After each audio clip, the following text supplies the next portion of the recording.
Hi! In front of me is Xiaomi 12X, and today I would like to show you how you can manage apps permissions on this device.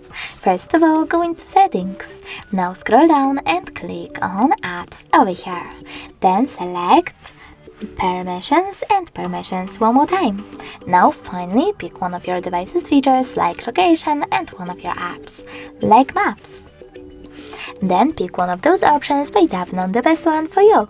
Allow all the time, allow only while using the app, ask every time, or don't allow.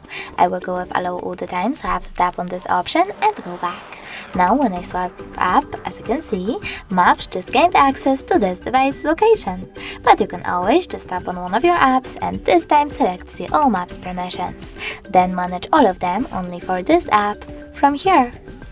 Thanks so much for watching. If you enjoyed this video, leave a like, comment and definitely subscribe. Bye!